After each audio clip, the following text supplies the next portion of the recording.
eyes ache for sleep, but you cannot close them until your hand touches your face. Just relax.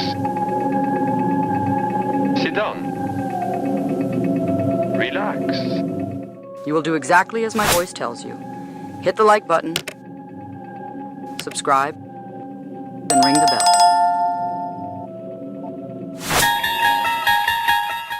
The transition from movies to television involved filmmakers and actors moving from cinema to the small screen as TV evolved into a medium capable of delivering complex, high-quality narratives.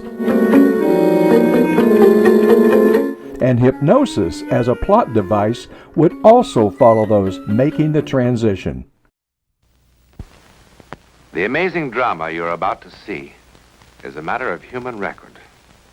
You may believe it or not, but the real people who lived this story, they believe it. They know. They took that one step beyond.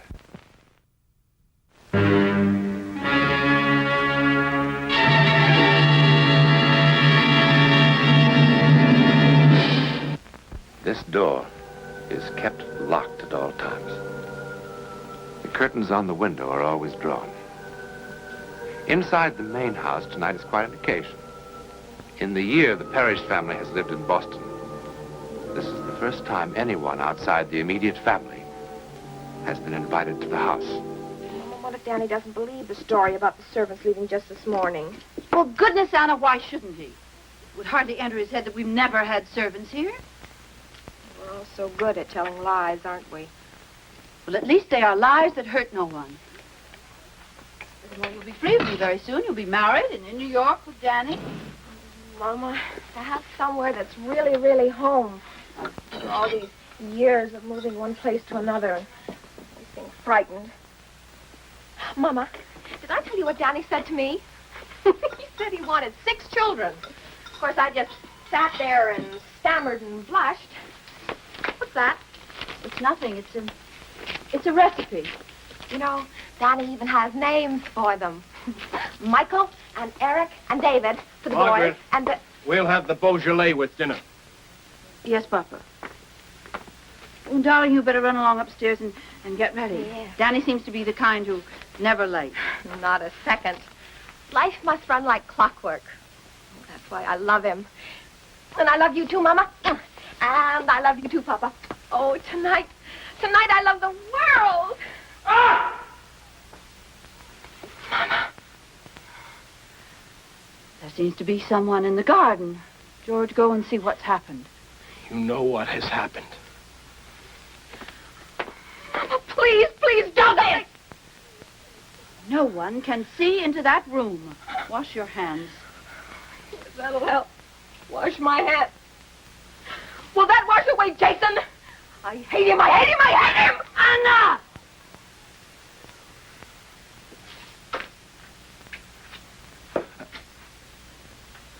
What is it?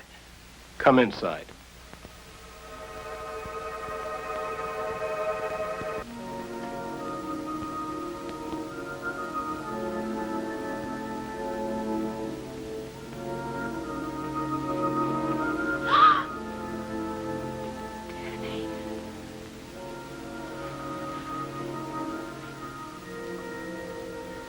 Tell me, what is it? Danny, there's nothing for you to be afraid of. I'd heard stories about her, but I didn't believe them. And then, just now, I saw for myself, sitting in a red velvet chair. That's what was so horrible. In a red velvet chair with a high back, reading a book for all the world like a human being. Oh, no. What I saw didn't belong inside a house. What I saw belonged in the sea. Danny, you're very young. I hope you will have the compassion to understand. Mama, no! He has to know. He is my son. He's Anna's brother. Anna's brother. Danny, It happened before he was born. He was born that way? Danny. It is a disease that is not contagious, nor hereditary. Danny, what Mama says is true. Anna, I can't. Before God, what Mama says is true. Anna, stop All the it. doctors swore it. It's I'm not sorry. hereditary. I'm Danny, sorry. please don't leave me. Please don't leave me, Danny. Danny.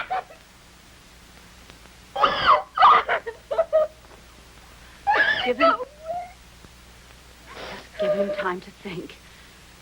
If he really loves you, he will come back. No, he won't. You saw the way he looked at me. He was looking at our babies, and the babies I'll never have because of Jason.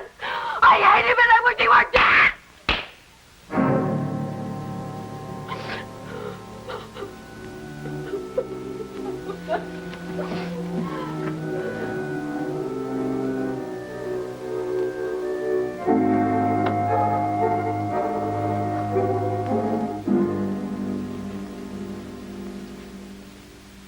George, I think I shall send Anna away someplace. Someplace pleasant. It's Jason who must be sent away, No, Margaret. George, not again, not now. Yes, now. George. How long can you be selfish? Each time we've had to move, whenever I've had to look for a new job, you know what agony it's been for him. He'd be happier away from us. There are hospitals that would take him. You don't mean hospitals. He's my son, too, Margaret. For the love of God, have some pity for the boy. Pity? Yes, pity! How do you think he feels locked up in the room? I have told you 100 times I will not let him go. And that's always finished the argument, hasn't it, Margaret? But not tonight. No, not tonight. Yes, George. He will hear you. You cannot ask me to give up my life. At last you said it, Margaret. He is your whole life. Not me. Not Anna. Jason. You've no love left for the rest of us. He needs me more. Margaret!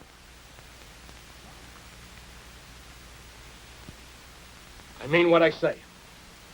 If you don't agree with me now, if you don't agree with me this moment to send Jason away, then I shall leave you.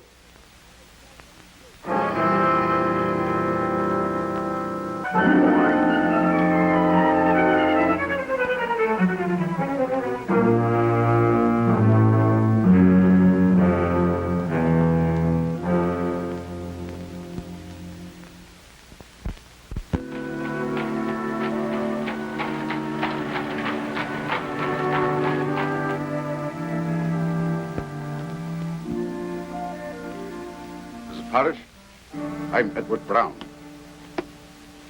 It was very kind of you to see me. Who could resist such a letter? I'm surprised, madam, you confide these intimacies to a stranger. As a stranger, you could be of no help to me, Dr. Brown. Madam, let's be clear on this point. I am no longer a doctor. My name has been officially struck from the British Medical Association. I'm not interested in that. All I care about is your knowledge and your talent, Dr. Brown. Sit down, madam. Thank you.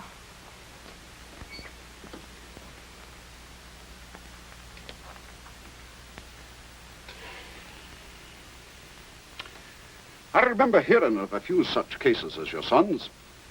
Well, other doctors have told me that almost every 100 years a child is born with this affliction. You know, Jason says that he has read a theory that all mankind is evolved from the sea, the cradle of life. But Jason says that perhaps the seed of our beginnings is still with us, and that this is God's way of reminding us that we have not come as far as we would like to think. Cradle of life. Jason sounds a remarkable boy. Madam, why have you come to me? I read of your lecture. Lecture? Lecture indeed. The papers termed it a riot. The police had to be called. Here, this is what interested me. The jeering began when Brown made claims that his so-called mind force could be efficacious in the treatment I of read the certain account, illnesses, madam. I read it. particularly ailments of unknown origin. That's why I came, Dr. Brown. Please, will you be honest with me? Have you been successful? There have been a few cures and many, many failures.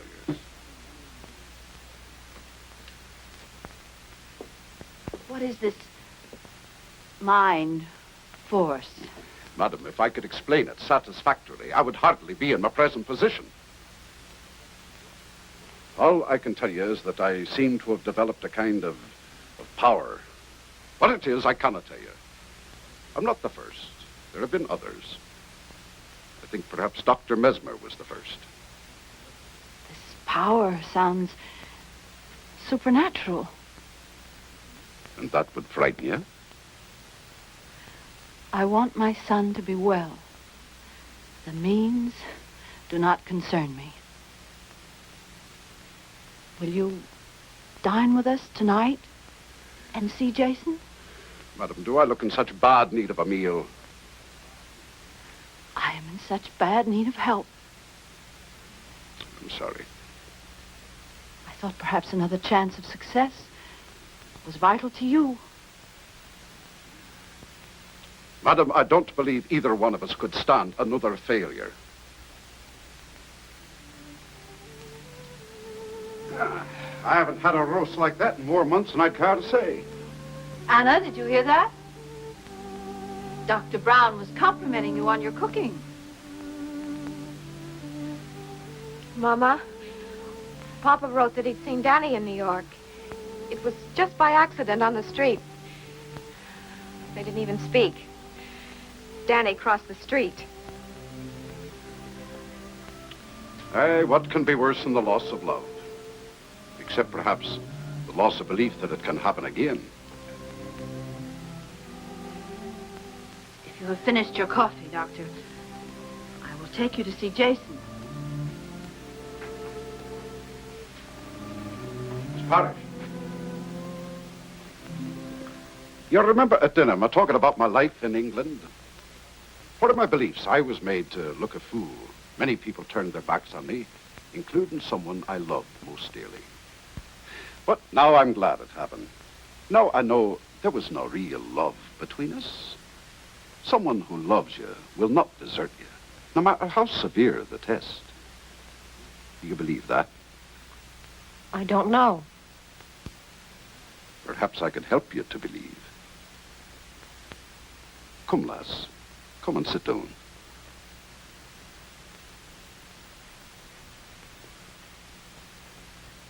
Perhaps I could help you to believe. Madam, have I your permission to play a game with Anna? You have? Anna, you know I want to be your friend. Yes. Give me your hands.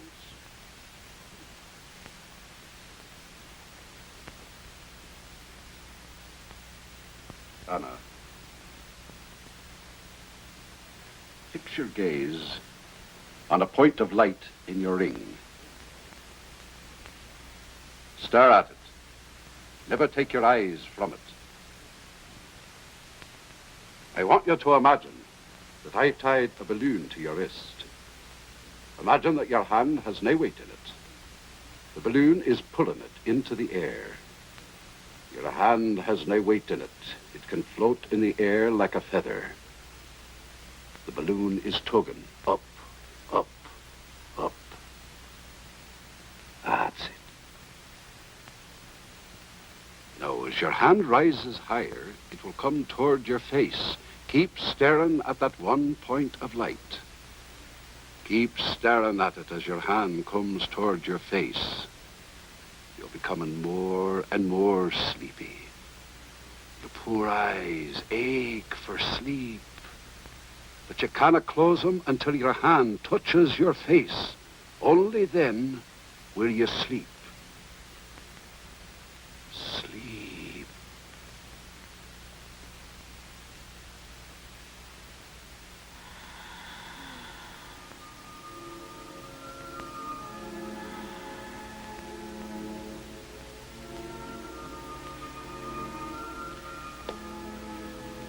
It's easy with someone so eager to escape. Does she hear us? Only me. What sort of sleep is this? Where is she? I warned you. Somewhere beyond our understanding. You remember what I told you about the power the mind has over the body? Let me show you. Anna, now you are even more deeply asleep. You hear nothing but my voice.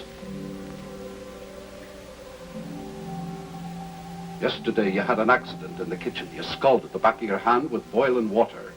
The skin is still raw and sensitive from the burn. Touch the back of her hand.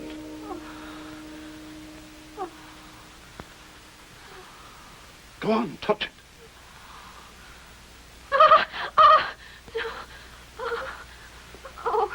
The burn is healed. The pain is all gone. In fact, you have no feeling in your hand whatsoever. The nerves are all dead. The hand is numb. Have you a pin?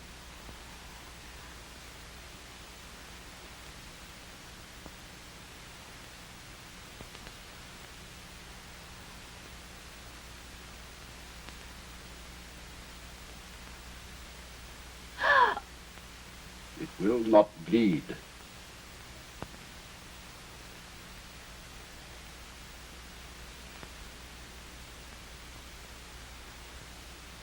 Now the hand is as it was, as if the burn had never been. Anna, listen carefully to me. When you wake up, you'll be as happy as you were before Danny went away. You will not forget him. You will only forget the pain of his going away. You will feel the hurt no more. When I count 3, you will open your eyes and be wide awake, feeling happier and more rested than you ever have in your life. 1, 2, 3.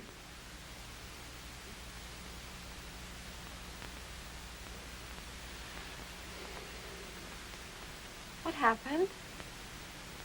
I was listening to the doctor, and then I... Well, I guess I must have dozed off. Oh, I'm sorry. You must think I'm terribly rude. We'd be a deal healthier if we all took a bit of a nap after dinner. Now, Mrs. Parrish, if you'd be so good as to let me have the key to Jason's room. Yes, of course.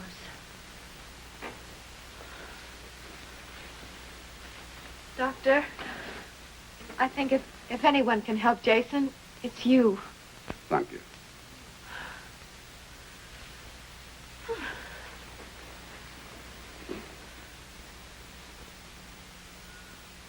Shouldn't I come with you?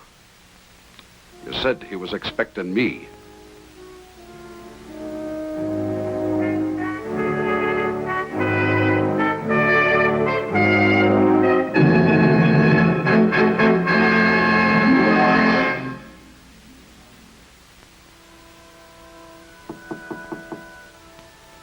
Jason, it's Edward Brown.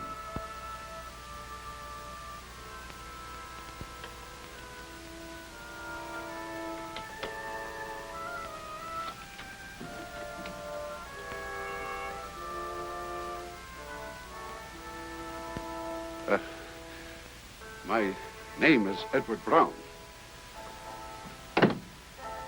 Your mother's kind enough to still call me Dr. Brown, but then I expect you've heard that story. Jason, I feel very much an outcast, too. Will you remember that? I need your cooperation if I'm to be of help. Remember this, too. We'll be dealing with the unknown. How long it will take and to what end, I know no more than you. It may be frightening, even dangerous. What is worse, futile. Jason, I failed many times. The decision must be yours.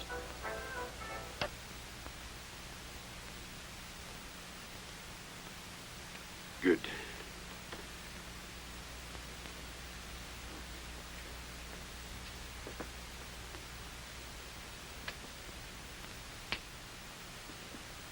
Let's waste no more time. Jason, give me your hands.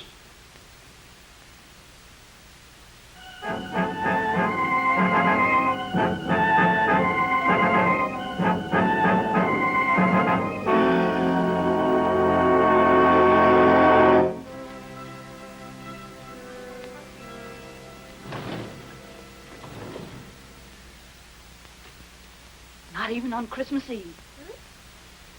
I think I must have been insane to let that doctor talk me into this. Absolutely insane. Dr. Brown, I wonder if he ever was a doctor. Mama. Not even on Christmas Eve am I allowed to see my own son. Now, Mama. He could be dead for all I know. Now, that's silly. Do you know the last time that I saw him? It was September the 2nd. And Dr. Brown, since that moment, has had nothing to say at all. Now, that is not true. Why, only last week. Last week, what did he say last week? He seemed very hopeful. Then why doesn't he let me see him? You must trust him.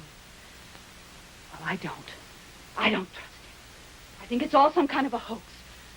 Jason isn't any different. There isn't any change at all. Oh, there's one thing that's changed. I've lost him. Jason isn't mine anymore. That's it. Well, that's what's upsetting you, is it, Mama?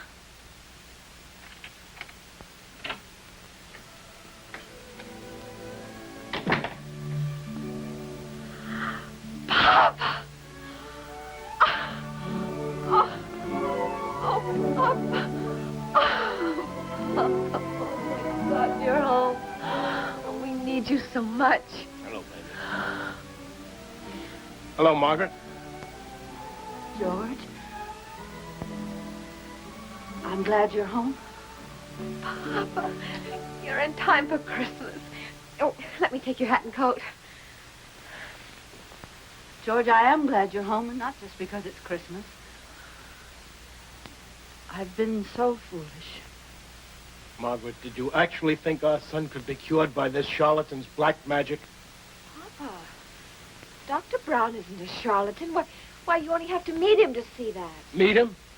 I want him out of this house right now. Papa. Where is he?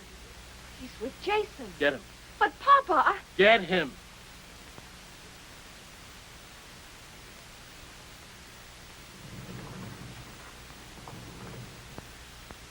I was desperate, George.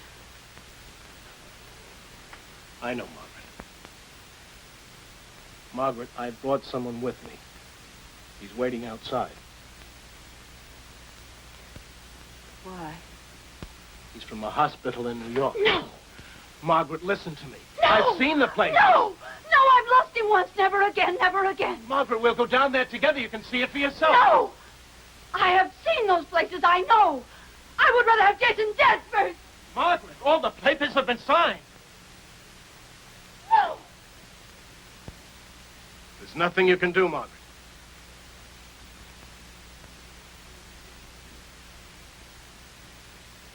There is. Yes, there is. There's something I can do. You will never take him. Never. Never. I would rather see him dead. There is something that I can... Mama!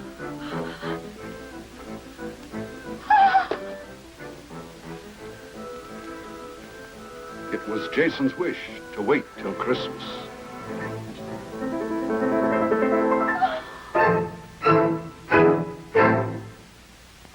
Despite his triumph, Dr. Edward Brown didn't live to see his mind force recognized as a powerful weapon against disease and pain. Only recently has hypnosis been officially admitted to the operating theater or to the office of the psychiatrist. Today we accept hypnosis as fact. Next time on Hypnosis in the Media. You hear only my voice.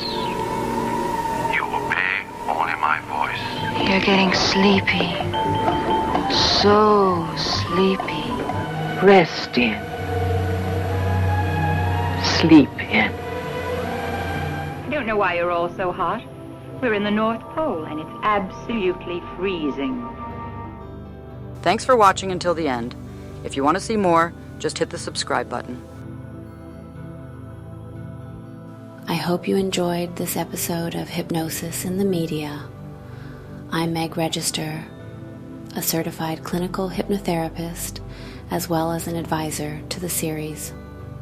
If you're interested in learning more about hypnosis, I welcome you to contact me for a free phone consultation to find out if hypnotherapy can work for you.